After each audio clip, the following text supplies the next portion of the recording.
Okay, so it's probably a little loud and a little hard for you guys to see, I'm not sure, but I kind of wanted to do something different for the intro since we're doing a little different kind of video today.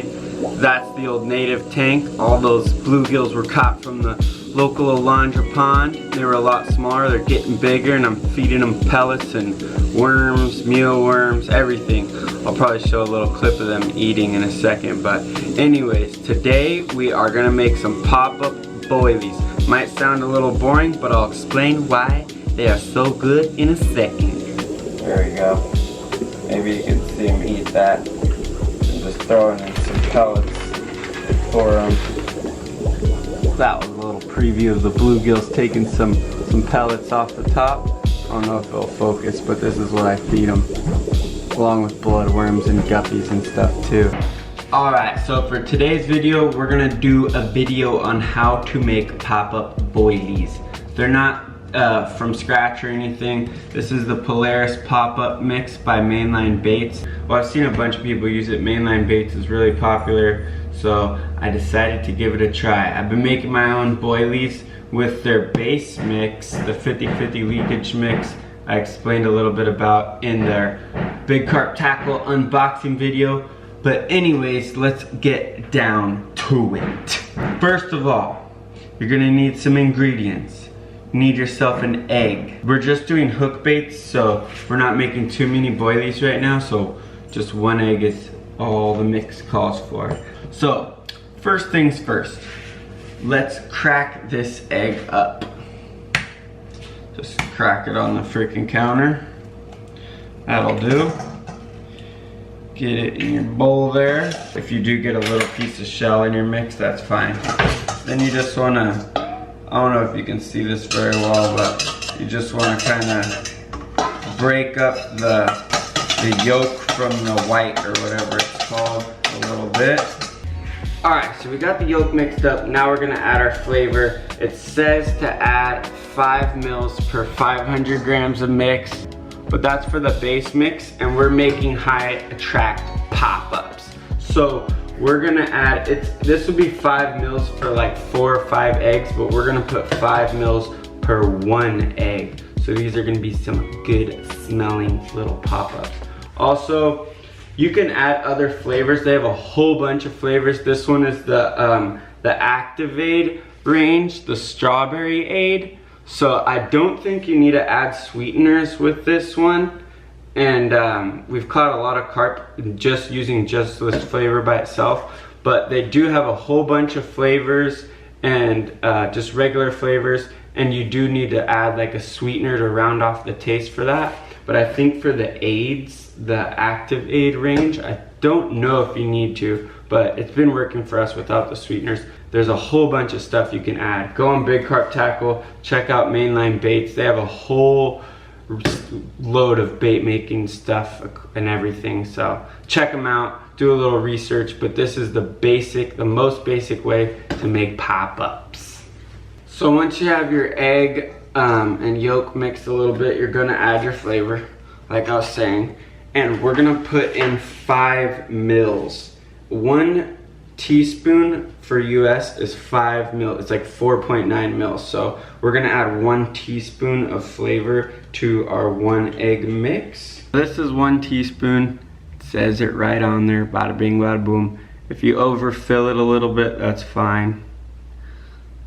Let's see if we can do it here. Oh, got a little extra spillage there. It's getting all over. This stuff is really strong smelling, so you don't really want to get it on your clothes unless you want to smell like strawberries all day. With that work, we're gonna mix up this here a little bit, try and get all the lumps out, get the flavor mixed all throughout perfectly even.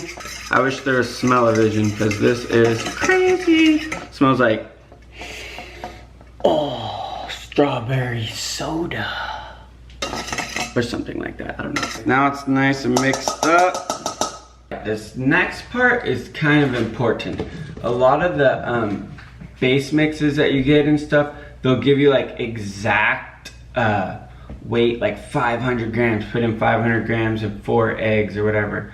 But I like to go by the eggs, like I guess that really doesn't make sense, but you just, if it says to add like 125 grams of mix to 1 egg, then I would weigh out 125 grams, but don't dump it in all right away. Mix it in slowly, because sometimes 125 grams is just too much and it gets dry and your boilies will crack and it'll be really hard to squeeze out of the gun.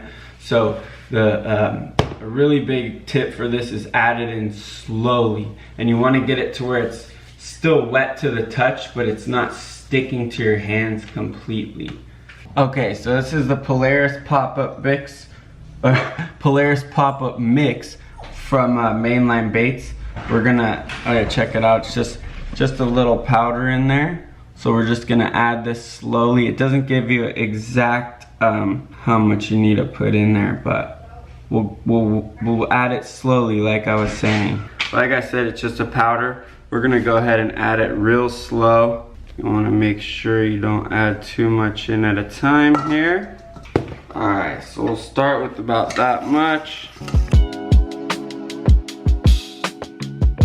So it's starting to get kind of like a gluey consistency, but still not enough.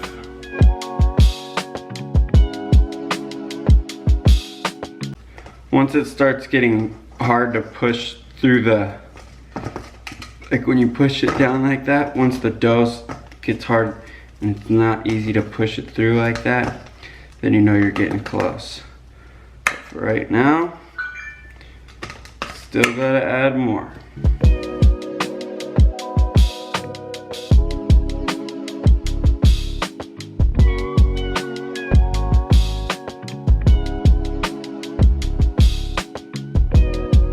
And now I can start feeling resistance when I start pushing the fork through the dough. It's not sticking to my finger. Well, it is, but it's not all gooey. Yeah, now I can pick it up with my hand and just a little bit sticks to it. That's fine. It's about ready.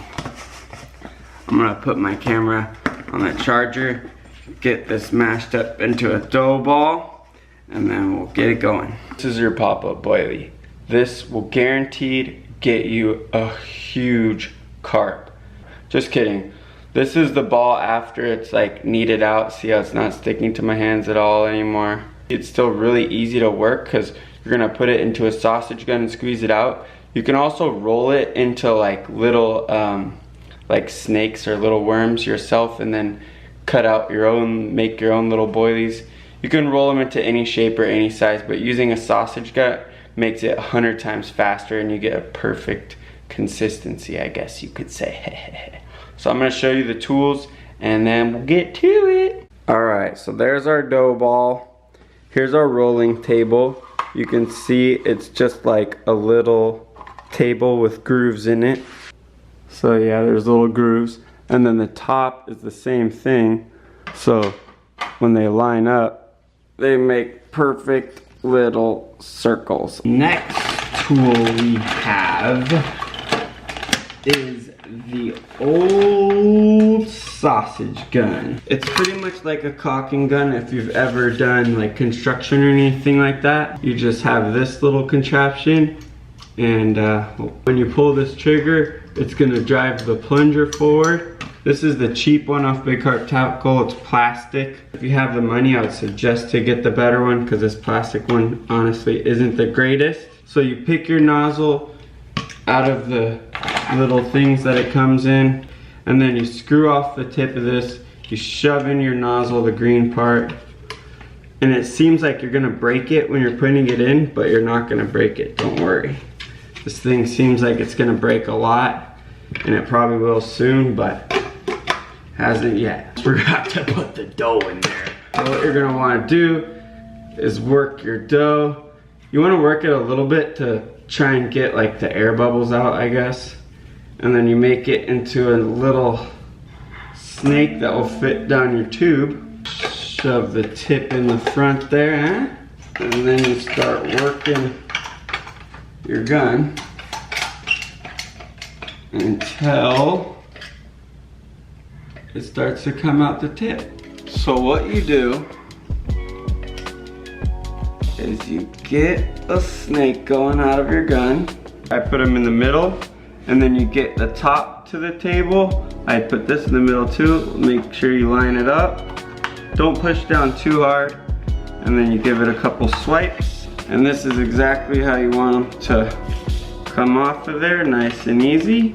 And you can do 2 strings at once, and so it'll make 24 boilies. I've tried 3 and it works a little bit, but you can get 24 or 36 at a time out of this. And you'll get these little extra pieces off at the end. Save those, because you can make whatever you want with the extra dough at the end. Next thing you're gonna wanna do is bring some water to a boil, and you want it to be a really rolling bubble, like a strong boil.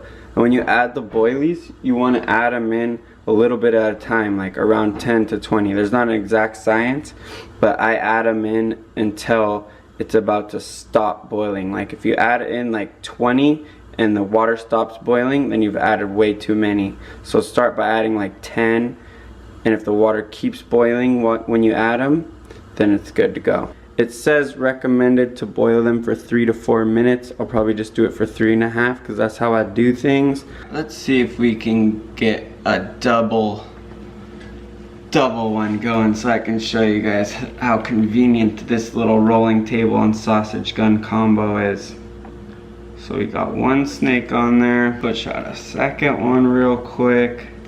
And if this is really hard to push out, then you definitely put too much mix. You want it to be workable still. Put them about 1 inch or 2 apart. Slide the top on.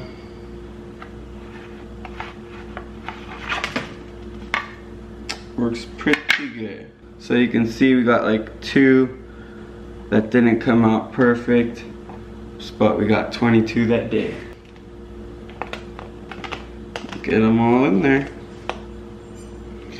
Alright, so let me show you what I mean about adding the boilies to the boiling water. But we're going to add 12. I already did a test run and I know that the water keeps boiling when you add them.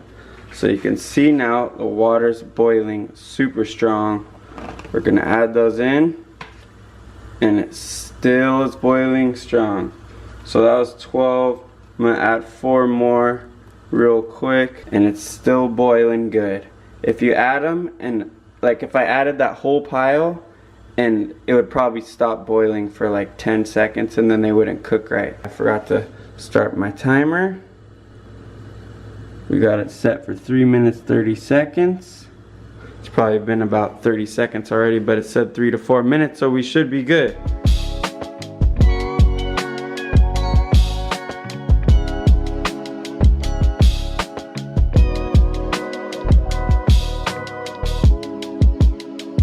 Another thing that's weird about this gun is to get the thing out of there, you have to hit this switch on the back while you're stepping on it. So you have to step on that little hook part with your foot and hit that latch and then pull it off.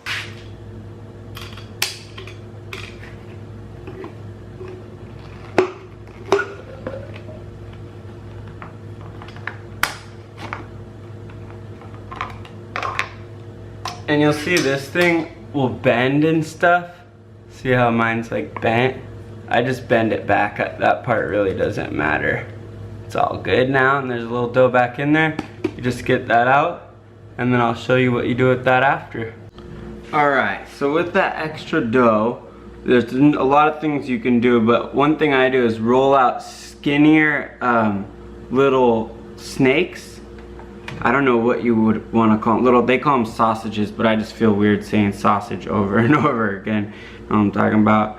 But anyways, yeah, just roll one that's thinner in diameter and give it a roll, and you'll get little like pellet or box shapes. So this is the tip I was using for the 12 mil, and here's like the 8 mil one, I think. This one I use for making pellets. So if you go down like 4 sizes, if you have a 12 mil rolling table and you use an 8 mil nozzle, that'll give you perfect size pellets. Okay, so I rolled this one super thin.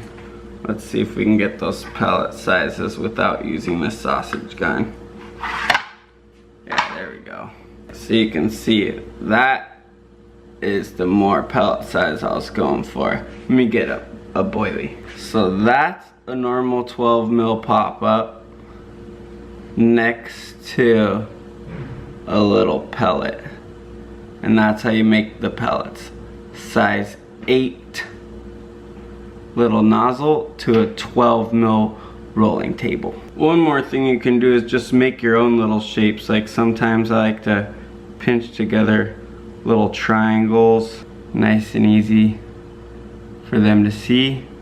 And you just boil those up just like a regular boilie. But you can make little box shapes. If the balls aren't working, just make whatever else shape you want. Just to test it out, have some fun. So there you have it. We got like well over 100 pop-ups. We got custom pellets, we got custom shapes, and that's all just off one egg mix. So this probably only used up like a third or a fourth of the powder, so you can still do like 2 or 3 more batches of this for sure. Like I was saying, you could put multiple flavors in there. You can make fruity, fishy ones, you can make nutty ones, milky ones. There's a million different flavors and sweeteners and different additives you can throw in there, different oils and stuff. We just made the basic pop-ups today. You can also do add dye, like food dye, make them different colors, or you can get like the powder dye of Big Carp Tackle or one of those websites, and those are like, I think they're called true colors, but those are like more true to their color. You can get like white even, so you get like a fluorescent white pop-up. I like yellow, pink, and white. I just saw a lot of people use those online, and I just only use those colors. So, but test out anything you want, do whatever you want to make your custom boilies. Remember, why we're doing this is not to save money, even though I think you really do save money in the end, but it's to make a custom boilie that no one else has out there, so when the fish aren't biting, you get them and everyone else doesn't. Let's see how they work. Custom FishFinders pop-up boilies, test number 1 commencing now. Wow, would you look at that, guys? Perfect floater. You can leave your bait out there for hours and they're gonna float either on top of the water if you got a zig rig or something, or they're gonna be about a couple inches over the silt, just so that the carp can see them and they can suck them up real easily. But yeah, look at those. Float like a cork. Maybe I'll get some of the goo and I'll show you what the like a gloved one looks like. Alright, so it hasn't been 24 hours yet, but I got one bait. I'm gonna put it in my jar just for an example. I'm gonna let it soak in the goo for a little bit and then show you what it looks like when it's floating. But usually what you do is let this soak for like 24 hours, maybe even up to a week. I mean, you let the boilie dry out for 24 hours or like maybe up to a week, and then you get a little container. You put just a little bit of goo in there, just enough to coat them up, and then you put the cap back on and shake it up, and then they'll rehydrate with that goo inside of them. Alright, so I'm gonna put a couple more baits in here, but this is the regular color, and after rolling it around in the goo for a little bit, you can see what color it changes to there. So that's the first advantage of using the goo or something else to soak your hook bait in. The next advantage you will see here, so there's a white one, and when we put one in the goo, you can obviously see the difference in color, and now you can see slowly that goo is gonna leak off the bait, and that's gonna leak right to the bottom of the lake, and it's gonna sit there and attract in all kinds of fish and stuff, hopefully the carp. So you can see that nice trail of goo just flowing off of there, and you can obviously see the color difference. So that's gonna give you a huge advantage over everyone else who's not using this, and that stuff smells great. It's a tutti fruity flavor. It's also been known to get the catfish really well too, and you can even see it starting to settle on the bottom there. And when the carp come swimming around, they'll blow around the bait, and it'll just go everywhere. Look at that. And that's just gonna cloud up the water with a bunch of really good scent. Gives you a nice little fluorescent hook bait. So there's another suggestion to help you catch them. One thing I forgot to mention is to label your jar. You can see I got some more hook baits in there, getting some goo on. But I put on the top on tape Corda 2D, and I put the date so I know exactly how long it's been in there, and I know exactly the flavor and everything. It really does matter, because when you start doing this a lot and you get tens and hundreds of different flavors, they start to look the same and barely have different smells, and it will get confusing. So definitely label your jars.